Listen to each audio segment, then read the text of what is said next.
When I was a kid, I remember seeing my very first issue of Nintendo Power and immediately falling in love with it. It was this window into an entire gaming world. Now granted, it was strictly on the Nintendo Entertainment System and then soon to be Super Nintendo and so on. But that didn't matter to me. My world was Nintendo, so it was perfect. The first issue of Nintendo Power came out July-August of 1998. At that time, it was 6 issues a year. They didn't move to 1 issue a month, 12 issues a year, until January of 1991. And that was actually around the time where I got my subscription. I remember I saved up all my allowance, and around that time I was earning a few bucks a week. Hey, I was 11 years old, what do you expect? It took a little bit of time to add up to around the $15 that I needed for a subscription. And perhaps in the future I will do a more in-depth retrospective sort of documentary about Nintendo Power and the comings and goings of the magazine itself. But for now, I want to talk about my top 10 issues of Nintendo Power, what they mean to me, and why these particular issues are probably the reason why I have such nostalgic love for this magazine. So on this list, number 10, what better place to start than right at the beginning? And for me, that is my very first issue of Nintendo Power. This is volume number 24. So there was no internet back then. If you wanted a subscription to Nintendo Power, you pulled a little tab out of the magazine, you filled out the form, you sent in a check. You didn't know how long it was going to take other than what it said on the form. And I remember waiting for so long for this magazine to come in. Weeks felt like months. And I was checking my mailbox all the time, every single day. That was a continuing theme throughout the history of me having this magazine. Every month around the time it was due, I remember checking the mailbox. But finally this issue came in. I saw this magazine and it was just beautiful. Vice Project Doom on the cover. I didn't know what Vice Project Doom was, never heard of it before, but hell, it looks awesome. I'm looking at it here on the cover. I ran into the house, opened up that magazine, and I just soaked it in for probably the next couple of hours. Just the cover itself is so nostalgic for me because I do still to this day distinctly remember just opening up the mailbox and seeing that thing and just standing there in awe. I probably left all the regular mail in the mailbox and just took the magazine. This magazine is actually what caused me to go and rent The Rocketeer on the NES. That and along with the movie itself. And then we got to the back of the magazine. And the first thing that my eye is drawn to is the coming later. Holy crap, there's an entire list of video games that's going to be coming out soon. Whoa, Mega Man 4? Holy crap, are you serious? Godzilla 2? And then my eye goes over to the left-hand side and I see, what the hell is this? Super NES? Are you... I immediately had a really extremely bad case of diarrhea, and it was in my pants. I could not believe what I was looking at here. Super Nintendo and these games look real. I'm looking at these graphics, I'm looking at Super R-Type, and I'm like, wow, my God, that looks amazing. I'm looking at Hole-in-One, that looks like an actual golf course. I wasn't even into golf. I don't like golf games, they're okay. I had to play a few on the television and Atari, that was all right. But this, I'll play this. This looks freaking real. Immediately run into my mother. Mother, I know what I want for Christmas, a Super Nintendo. You already got an NES. It's at your grandfather's house. Why do you need another one? We bought games for that one. Why do you need another one? You already have a Nintendo! I know a lot of other kids had to go through that same thing. Eventually got one, of course, but that initial setup, parents just don't understand. So I have to set this up a little bit.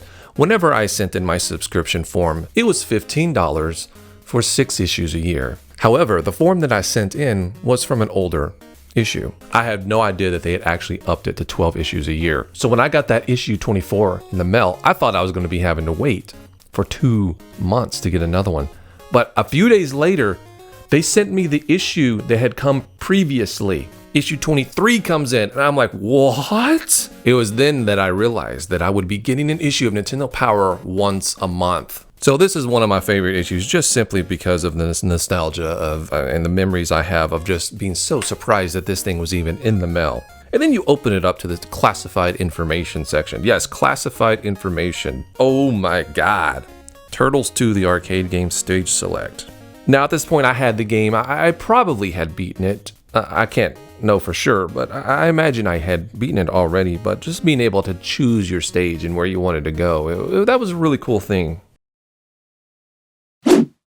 So number 8, I'm going to have to go with issue number 29. Now, a small reason why this is one of my favorites is it's kind of a superficial reason, really. It's the cover. I absolutely love this version of the Enterprise, and when I first saw it in the mail, I was stoked. Being a huge fan of the movies and the refit Enterprise, I was totally ready for a game revolved around that. But then I opened it up and I got played. It was the original 60s version of the Enterprise. Now, I'm not dogging the 60s version of the Enterprise. It's kind of cool too, but it's not my favorite. My favorite is the refit. And that was false advertising on the cover. But now for the highlight, and the reason why this is one of my favorite. It's because once I got to this page, number 70, and saw that there was a Super Nintendo question and answering section and a preview of the upcoming 16-bit Super System. Holy crap. I'd already known, of course, that I'd want a Super Nintendo because I knew Super Mario World and stuff. I was already in love with that game just from the previews, but just seeing more of the screenshots of some of the games that were coming out, seeing these questions, seeing all the info that was starting to come out on the Super Nintendo, it just made me want it even so much more. And we had already been deriving a plan to try to get a Super Nintendo for the family, but I knew that it was going to take more than me. I was going to have to enlist the help of my cousin and my sister and everybody involved if we were going to get a Super Nintendo this holiday season. All right, so number 7 on my list goes to issue number 53. And that's the issue that has Super Empire Strikes Back on the front cover. Now, I was already a huge fan of the original Super Star Wars game, one of my favorites, and I owned it. I actually got it for Christmas. Now, this magazine has some really good tips in the classified information section, some stuff with Mario Kart, games that I'd actually at this point owned and rented, so they were very handy. But the highlight, of course, is the spread on The Empire Strikes Back. This issue was from October 1993. So when I saw the Super Empire Strikes Back, I had already been anticipating the game because they were running little preview shots in previous magazines, but I knew that I was going to be asking this for Christmas. This is what I wanted for Christmas. And one last thing, if you look at the future games here, you really start to see that this is at the end of the NES life cycle. It's kind of sad in a way. We only got a few games coming out. Some of them pretty good, some of them bad. I like Mega Man 6. I don't care what anyone says. Wayne's World, that game can go to hell though. Okay, next up on the list is issue number 44. This was a jumbo issue, a lot bigger than the previous issues. I'm not sure why they did that. It was just a big, giant, special bonus issue, and that's what we got. And that's about the size of almost 2 issues put together. Huge, and I could not wait to get my hands on this thing. This pick, when you bring this out, I always looked at this and thought that this was the most amazing room in ever. And I would just sit here and I would look at all these different things. I was like, wow, this dude has a trash can full of toxic waste. I want that. A guitar, weights. I'm not gonna lift them, but hell, I would love to have them. And a Super Nintendo sideways. My God, this has got to be the coolest guy in the entire world. I want to be just like him. And you know he's cool because his mother doesn't make him make up the bed. Anyway, we move on to the classified information section here, and holy God, they have a code for Super Star Wars. That game is hard as a rock. And they have a stage select and more. This was a godsend. I could go anywhere in the game now and not have to just have my ass handed to me.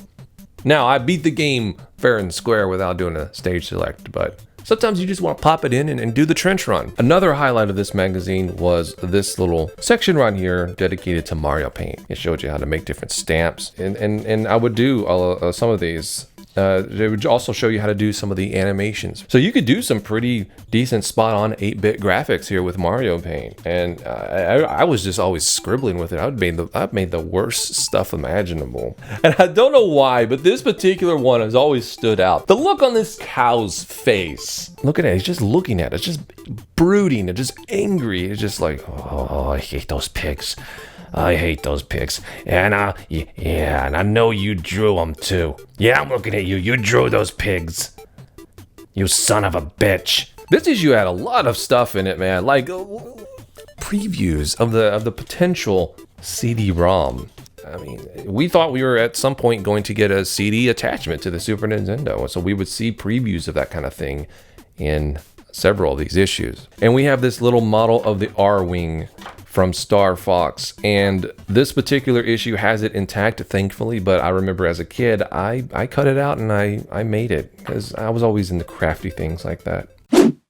Next up is issue number 32 with the beautiful Castlevania 4 planted right there in the front. Now, this magazine came out probably about a week or two after I had gotten Castlevania 4. Well, I say I meant we got Castlevania 4 for the Super Nintendo because we had gotten Castlevania 4 with our Super Nintendo. So this came out at the first part of January, and now I had a map to go with the game. Now we had a map to go with the game.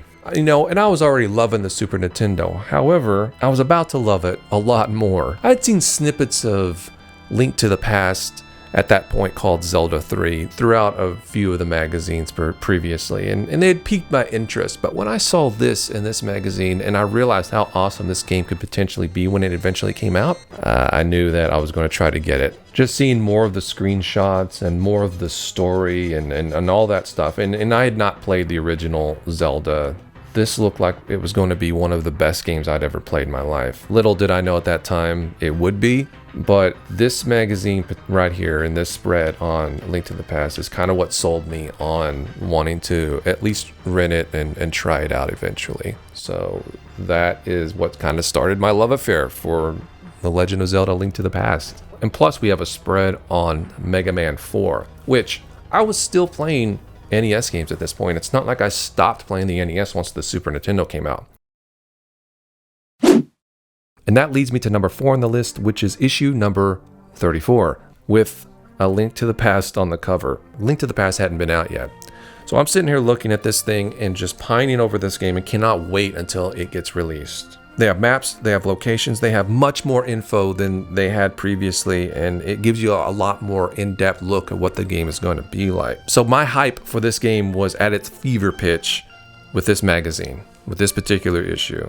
But hey, it isn't all just a Legend of Zelda in this thing. This actually led to some pretty good rentals and some pretty bad rentals. A good rental it led to was Joe and Mac. I'd never played a Joe and Mac game before. Not at the arcade, never, ever, but looking at this, it looked really cool, and we rented it and had a lot of fun with it. One of my favorite games, actually, now. We have Empire Strikes Back on the NES, where I have a love-hate relationship with. I have a lot of nostalgia with it. We rented it. I never owned it. However, it is brutally hard. One of the hardest games I've ever played, and it's got some problems. It's kind of clunky, and it's really clunky in its controls. One other game that this led to us renting and absolutely hating is Terminator 2. I made a top 5 rentals, bad rentals video, and this maybe should have actually been on it.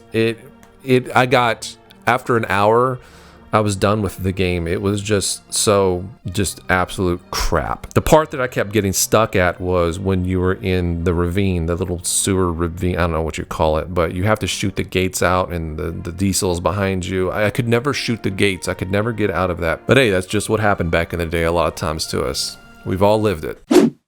All right, so these final 3 issues are probably my most nostalgic. They're the ones that bring back so many memories, and for various reasons. I had a friend at school that would bring Nintendo Powers to school and we would read them. This was before I had a subscription myself, but sometimes he would let me take them home. And this issue, number 20, is one that he let me take home. Funny enough, this actually has my favorite Mega Man game of all time, Mega Man 3, as the feature on the front cover and the first spread, the first map. And funny enough, I really wasn't into Mega Man at the time. I didn't really know much about it. I ended up, of course, getting into Mega Man and renting the games, but not until well past this was out. So while it looked kind of cool, it really didn't grab my attention enough to rent the game right then and there. No, my main game, the one that I was really anticipating renting and checking out was Gremlins 2. You know, and I'm a huge Gremlins fan. I don't think anybody's surprised by that.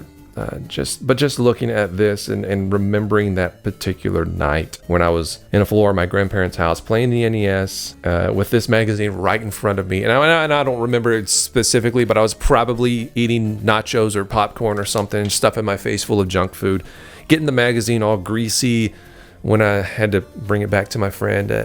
Just an assumption. I don't remember, but that's probably something I would do because I was always doing that. And this is why, to this day, I still collect Nintendo Powers in a nutshell. A great Alice in Chains song, by the way. Because when I open these up, they're like a transport. I can remember where I was when I was playing that particular game. And you get that same feeling when playing the games themselves, but it's a little different with Nintendo Power. When I sit down with these magazines and look through them again, it's like I'm transported to being 10 years old again. And it is the reason why I still, to this day, collect them, and they hold such a great part of my heart.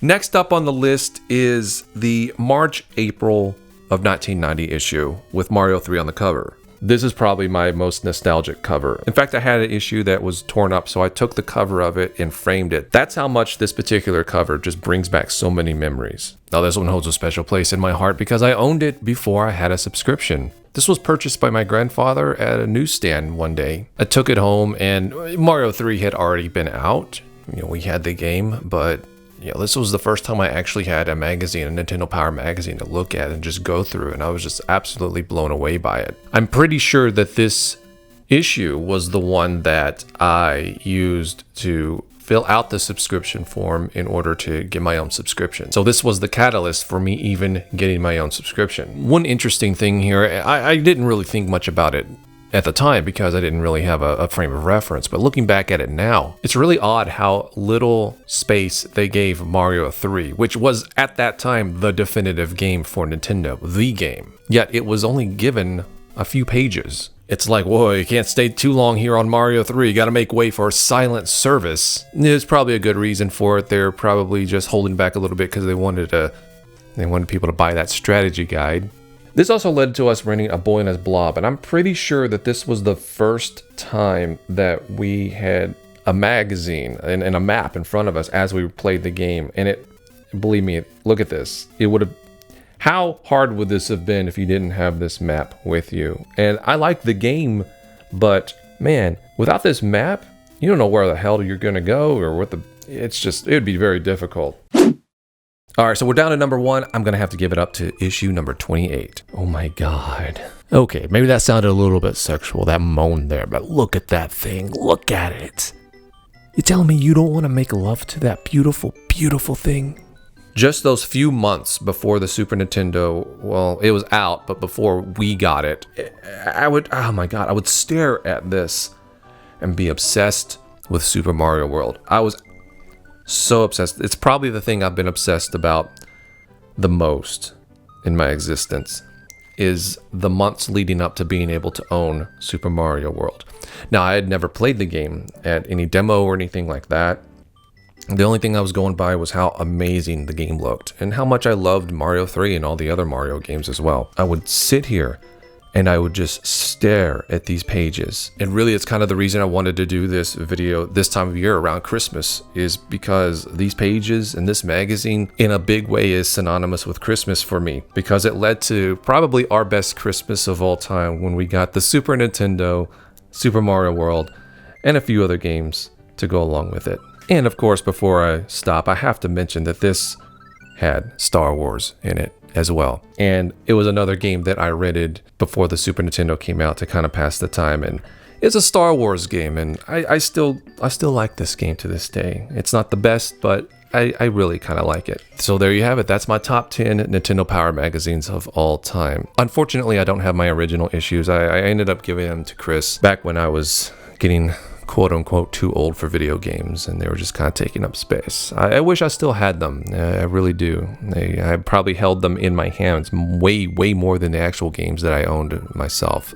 And as I said, these magazines are just so absolutely nostalgic for me, and in a lot of ways even maybe a little bit more nostalgic than some of the games that I've played. Not all of them, but some of them. And it's just right up there along with the games and just completing the whole retro gaming experience for me.